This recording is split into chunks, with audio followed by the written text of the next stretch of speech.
Hello, my name is Diane Sullivan, and I am a volunteer with the AARP Nebraska. Thank you for joining us today for today's presentation on Be Red Cross Ready Winter Storms. Now, Nebraska is well known for the weather events that bring snow, sleet, freezing rain.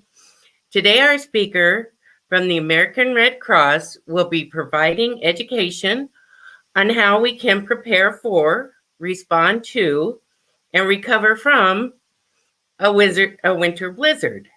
We will also discuss the use of smoke alarms and home fire safety regarding space heaters and alternative heating sources. We are honored to have Juanita Sieben joining us today. Juanita is the Disaster Preparedness Coordinator for the American Red Cross in the Nebraska, Iowa regions. Juanita spent her career as an RN and has supported the Red Cross for over 5 years as a disaster health services responder and a volunteer leader providing support to disaster preparedness education to individuals of all ages and making homes safer by installing smoke alarms. Welcome, Juanita, and thank you for joining us today. Thank you. My pleasure to present to your community. So I'm a Red Cross volunteer, and I am the Disaster Preparedness Coordinator for the Nebraska-Iowa Region Territory 3. And one of my major focuses is preparedness. So I go to all kinds of community groups, children in schools, after school groups, and then adult population to teach disaster preparedness. Next slide. Winter storms. So today we're going to talk about winter storms, how to be prepared, because once we're prepared, then the effects of it are not as devastating. So we like to be prepared for all the disasters that happen in the Nebraska-Iowa region.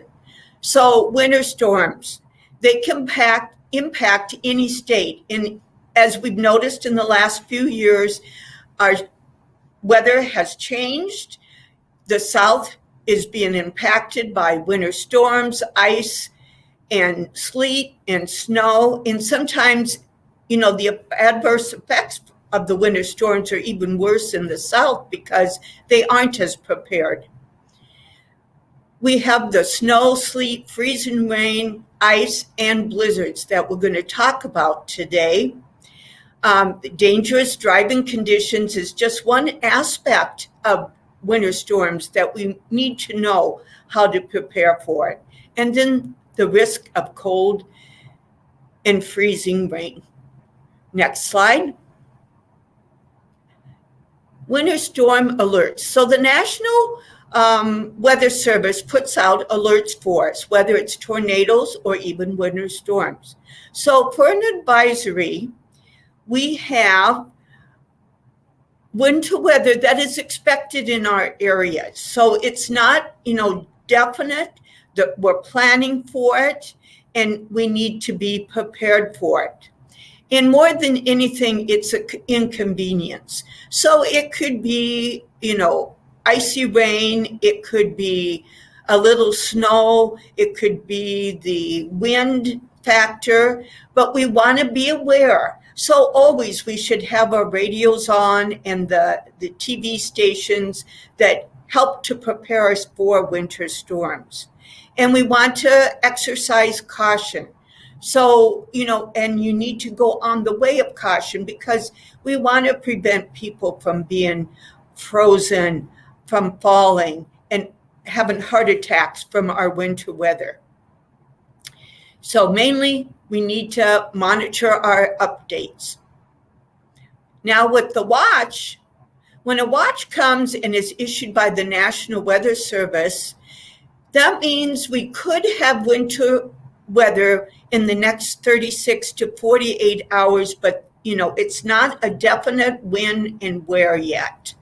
So, but it does show significant snow, sleet, ice, and wind is possible. Again, we have to be ready, and we're ready by turning on that radio or that television, or our weather radios that will help us monitor the weather that's coming. In a warning, this weather is more imminent. That means it could be here now. It could be here within the next 24 hours. So we for sure have to be ready. So today, the weather, we're going to have rain today. It's going to be in the 50s. So it's a good time to start getting prepared for the weather that's going to happen in the next month or so. And with the warning, we can have significant impact, life-threatening conditions, and we want to avoid those by being prepared. So, we have that rain and snow and ice, but also we have the wind chill in there that will adversely affect our weather. And in the warning, we have to take action to protect people. Next slide. Planning and preparation. We need our kits. So we need our kits for tornadoes. We need our kits for taking a trip, whether it be in the summer or in the winter. We need home kits. So what you should have in your home kits is your medication, at least a week's worth of medication. You should have a list of your prescriptions. You need to have mail, like from the bank or the deed to the house in your kit, so that if you have to leave your house or something happens to your house, you have proof right with you that you own this house, and action by, say, FEMA or the Red Cross can happen faster when we know that you live in this house. You need food. You should have food for a couple of days, non-perishable food, a radio, flashlight, extra clothes. And being, we're talking about winter weather, you need blankets, pillows, extra clothing. Because, you should work for, what do I need when the when the heat goes off? You want to stay safe. Then vehicle. You want to be prepared if you decide even to go to work and the winter storm happens while you're at work and you need to get home. So you need blankets, you need a radio, flashlight, a shovel. You need your shovel by your front door. You need a shovel in your car so that you're able to get out. I would put some food in your car. Liquids. We want extra water at home and in the car. In all these conditions, you want to make sure you stay hydrated. And it's the proper hydration that you need is water or juices, something like that.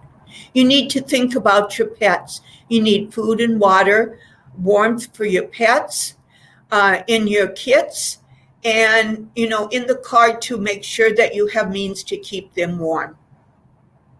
Your plan. Everybody needs a plan for winter because, if you have children, you need a plan for your children. If they're at home or if they're at school, who do they call if they're stuck at school? Or if they're at home and you're at work, you need to have those phone numbers available. It's the parents, but also maybe it's the neighbor that they need to call in case they need to go over there during the winter storm if you're not able to make it back home. Then if there's warming centers, if the churches or the schools have areas or the shopping centers where you can go and warm. If the electricity goes up, then your emergency manager will designate shelters. And groups like the Red Cross will come in and man a warming station. And if need be, an overnight shelter. So make sure that you have your radio and TV to identify those areas and how you get there. Make sure that your car stays full of gas so that you can get to any area, or if you have to idle for a while and stuck in a snow bank, that you have enough gas. Prepare for power outages. Do you have an alternate means for heating? Do you have all those blankets located? The power outage can happen at nighttime, and you want to make sure that you can see to get to your warm blankets and clothing. Have your flashlights available. Then you have to think of people with functional needs. Do you have grandma in the home that's in a wheelchair? Or do you have a child that has functional or mental needs? Maybe it's the neighbor that you're designated to help out in a disaster. You need to go to your neighbors and help them with their kits and their plans and what would happen if the power goes out and how you take care of these people. All right, stay informed. So there's the radio, there's the TV, then there's the weather radios. I'm trying to dismiss something that's in my screen here. Okay, I'll stay informed. You want to stay informed. You want to listen to the radio, the TV, and make sure that your neighbors in need are listening also. If you're at work and your children are at home, have them put the radio on. Next slide. Before a winter storm is a time to be prepared. And that means even now when it's 50 and 60 degrees, you want to think about the winter storm and what do you need to do. Check your disaster kits now. Make your disaster kits now. Get your medication ready, your snacks ready, the flashlight and radio. Prepare to stay indoors for multiple days. The weather report isn't 100% accurate. So you do have to plan for the storm hits, and it might be days before we can get on the road. So make sure you have that extra food and clothing. Again, monitor your radios. Check on your family and friends and neighbors to make sure everyone is safe. Next slide. During the storm. So the storm has started. You want to make sure you can stay warm and dry. So, in the home, you should be able to stay warm, but you might need those extra blankets and alternative heating means. But we want you to stay safe. And we're going to talk about how to stay safe with your fireplace, your space heater, and, the other means that you might have, a generator. Remain inside. You have to watch about letting the kids go out and play in the snow during a storm. It shouldn't be during the storm because they can get lost, they can get hurt, and then end up outside for prolonged periods of time. If you have a generator, please read the generator safety instructions because each one is different. You can get carbon monoxide poisoning from a generator. So please read the safety instructions and how often you should run it. When you go outside, if you need to go get someone or go check on your neighbor, dress in layers, but also make sure that all skin areas are covered. So your face, your fingers, each area is covered and cover in layers to stay safe. And then know the signs and symptoms of frostbite and hypothermia, which we'll discuss next. So next slide. Okay, signs of frostbite. So this is for your exposed skin areas. So again, cover these areas, wear a face mask, wear scarves around your stocking hat. But you might experience numbness and tingling, loss of sensation. The color might look different. It might be a waxy look to it or discolored. It could be white or blue or gray, and then very cold to the touch. So the main thing is avoid the frostbite. Pack clothes in your car, especially when you know that the cold and winter weather can be happening.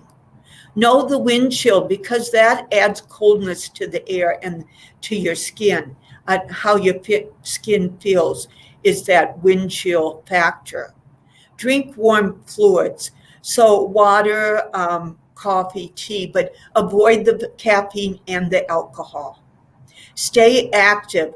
So say that the electricity goes off in your house, you should get up and do some exercises. Stay active in the house.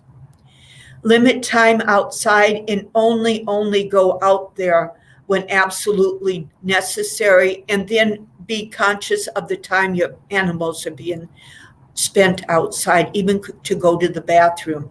Stay focused on there. Don't forget about them outside, and then they're out there for an hour, and they can have the effects of frostbite too. If your animals usually stay outside, bring them in the house to stay warm in the blizzard or the snowstorm. Next slide. Frostbite treatment. So you've got cold nose, you've got cold hands and feet. Move to a warmer place, so hopefully that's inside. Do not rub the skin or pop the blisters if any of those show up, because you could have adverse skin conditions with that.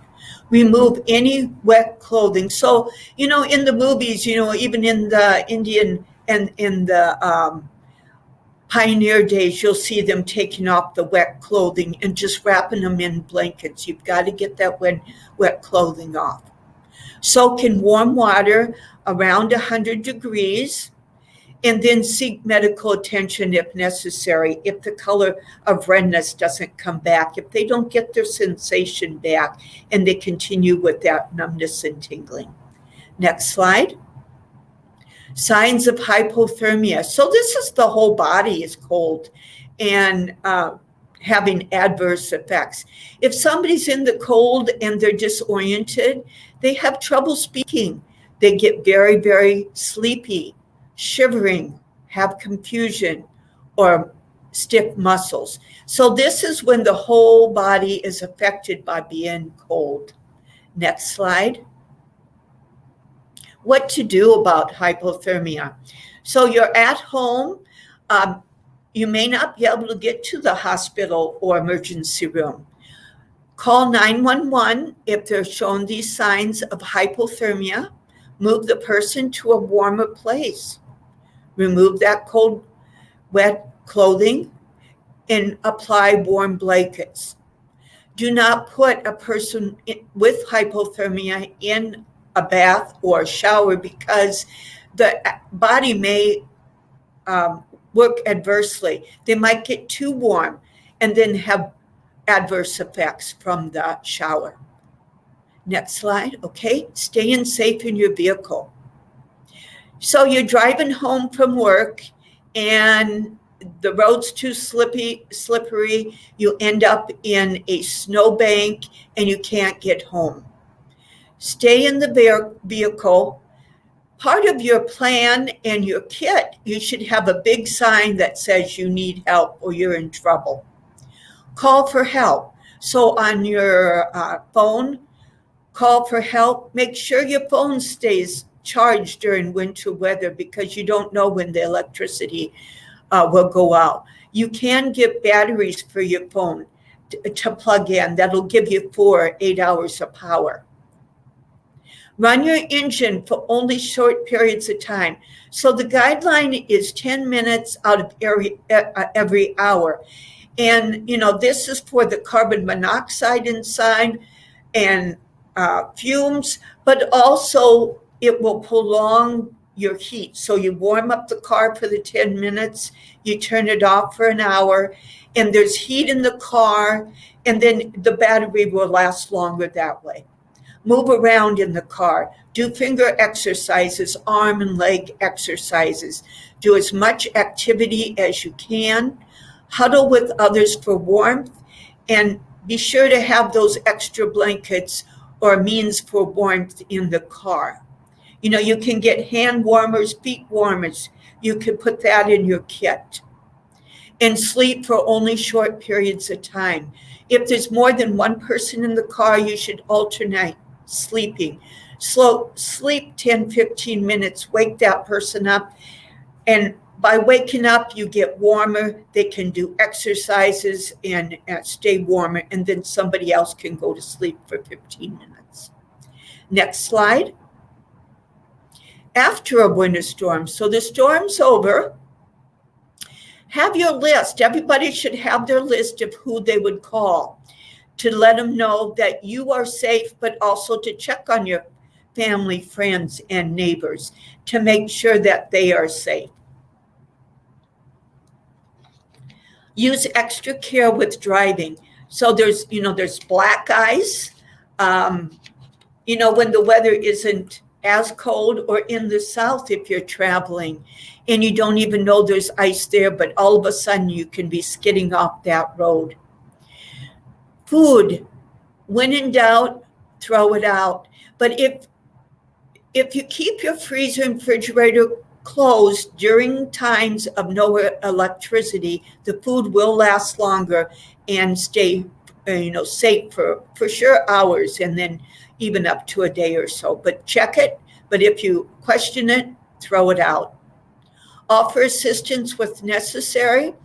So go check on your neighbors. See if they have any needs, any medical needs, if they're warm, and then maybe even shoveling the snow. Continue to monitor the news and the radio. And then snow shovel, off sidewalks, your neighbors' sidewalks, but you have to be very, very careful. Lots of people break bones in snowstorms, have heart attacks. So gauge yourself. If there's a 90-year-old person out shoveling their snow and, it's 20 below, they shouldn't be out there. So, we should be offering to shovel those sidewalks. Next slide. Protect your home. So part of preparedness is, look at your pipes. Are they going to be good when the weather gets below zero? Keep your cabinets open in freezing weather, and that lets the warmness of your house go into the cabinets. Make sure your garage doors or any storage areas connected to the house, make sure they're closed during the storms to keep the heat in. Add insulation to cold areas, pipes, and cabinets if necessary. Then make sure your heating equipment is properly ventilated. If people have extra heaters, generators, if you have a space heater or fireplace, make sure everything is at least 3 feet away from the heat, because it can catch fire, and then pretty soon you have a house or apartment fire in the middle of a snowstorm. Okay, next slide. Smoke alarms. During your preparedness stage, before we have the snowstorms, you need to be checking your smoke alarms. Are they working condition? If they're over 10 years old, they need to be replaced. The Red Cross does replace and install free smoke alarms to absolutely anyone. And you can do this by just calling 211. We would set up an appointment, and we would, Red Cross volunteers would come to your home and install the free smoke alarms. And we can just come and check your smoke alarms to see if they're working. And if not, if they're like 9 years old, we would just replace and give you free smoke alarms and install those for you. So part of preparedness is making sure you're not causing the fires. So the space heaters, if you use them, make sure the cords are not frayed. Make sure your extension cords are not frayed, which might cause a fire. Keep everything away from the space heaters. So 3 feet away. If you smoke, remember safety with smoking. Don't smoke in bed. If you go outside in an apartment, when you throw that cigarette butt away, don't throw it in your houseplants, because that is combustible. We have a lot of apartments in the winter start on fire by just people disposing of their cigarette butts out on the balcony. So, douse them in water to dispose of them. because that's our number one apartment fire is smoking. Next slide. Okay, Red Cross has a free app for the weather that you can just download. You can go to redcross.org and apps, and this alerts you to all the storms, the tornadoes, the warnings coming in, the blizzards coming in, and you can set it to where you're at. So if you're on vacation in Florida, you can set it to Florida, and you'll know what the weather is where you're staying. Next slide. Okay. Is there any questions that I might answer? There is. I want to thank you very much for that interesting presentation. I never had known about having mail or your house deed with you. That was a real eye-opener there. I do have a couple questions for you, and one is, how often should you run the engine in the car in the winter weather? Okay, so once it starts getting cold in the car, then 10 minutes every hour or 5 minutes every half hour if you can stay warmer that way. And again, that saves on the battery, but it also helps to keep you warm. And then it helps with the fumes too, so that there isn't a big concentration of fumes. And while you run them or after, if you smell the fumes, open the window a little bit. Okay, should you ever go out of the car, like to dig out the pipes in the back of your car if you're stuck in a ditch or something? Very good, yes. You should. As the inches are piling up, you may have to go out a couple of times. You can dig around the tires and then dig around the exhaust pipe to make sure that the fumes go outside instead of back into your car, which can happen if the snow inches are above the pipe. And do you recommend, I have heard before that you could use your mats inside the floor of your car to try and put them under your tires in a snowstorm. Is that something that works? You can, but the other thing that helps is put the mats on top of you for warmth if you're stuck in your car. So you have your coats and your blankets, and then take your mat and put it on top, and that helps to retain. Or anything else, newspapers, plastic, anything to keep the warmth by your body. Oh, that is really good advice. Those are some things I didn't know about. And about the smoke alarms, it's for anybody can get that? Right. We don't check anything. So if anyone calls up and says they think they need new smoke alarms, we just make the appointment. We go out and we look at what you have. We might install more, or we might just replace them. And what happens a lot of times is we'll go out there and they think their smoke alarms are working. We check them and there's not even a battery in the smoke alarm. So it's a good safety check. The one last question I have is on smoke alarms. I mean, some of them are built into the wall, and should you have only those or the kind that are movable and those kind? What's the best to have? Okay, so if they're electric, which a lot of the houses have and the new houses have now, we won't work with those, but we may put one right next to it or in a different location so that you are double covered. So even though the smoke alarm is electric, any smoke alarm over 10 years old, you cannot guarantee that it will function properly. So we will put additional, and our batteries are 10-year batteries. So you don't have to replace the batteries every year.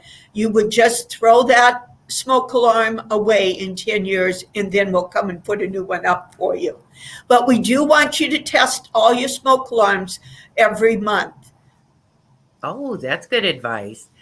Well, thank you very much. This was really interesting, and it's always good. I have my kit ready, but I need to put it in the car now. Okay, thank And so you. thank you very much for this presentation. And thank you, everybody who is watching this. And stay healthy and keep warm and enjoy the winter.